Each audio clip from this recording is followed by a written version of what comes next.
So last season we left off with a huge building fire where a lot of our firefighters are left inside, including Casey, who went back for another victim, and Mouch, who had a heart attack while he was in the building. So that leaves the rest of us out there just watching, and the building's going down. So it was really after a heartfelt goodbye by Casey, all of us are in tears, and obviously Monica just did an incredible performance. And then we're all left on the edge of our seats to figure out who lived, who died. Did anybody live or die this season? So really excited to have that reveal.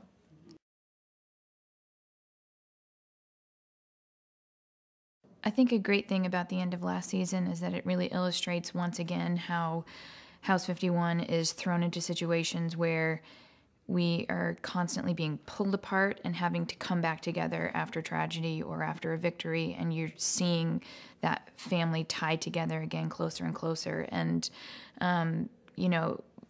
will people become more calloused because of loss, or will we become stronger, have a stronger bond because of the things we've experienced? And that's sort of the beginning of this season.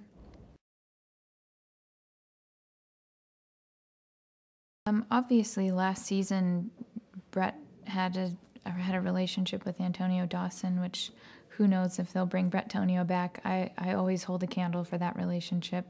But I think, I think Sylvie is really starting to come into her own in terms of being in charge of the ambulance and finding her place in the group and starting to really go after what she wants. She knows who she is, and hopefully this season we'll get to see her,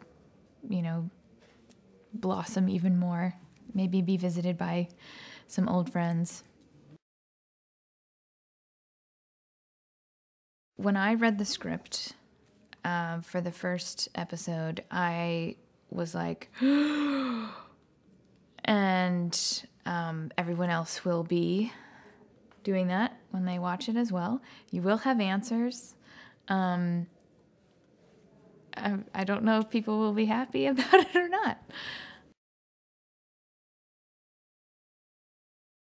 Well, now that we've moved to Thursday nights, I must say there's no better way to bring in Chicago Fire than with just Jack. So I'm very excited about Will and Grace, and I'm perfectly fine if they want to, let us come in after them. And I think our fans are really diehards. They're chiehards. Thank you for that. And I think we aren't going to have any issues. I think people love the show. I think they're going to want to follow it whatever day of the week we're on. We only read a few episodes ahead. We don't know what the season's going to bring. But based on the first few episodes, people are going to want to watch. Can't wait for them to see what we've come up with.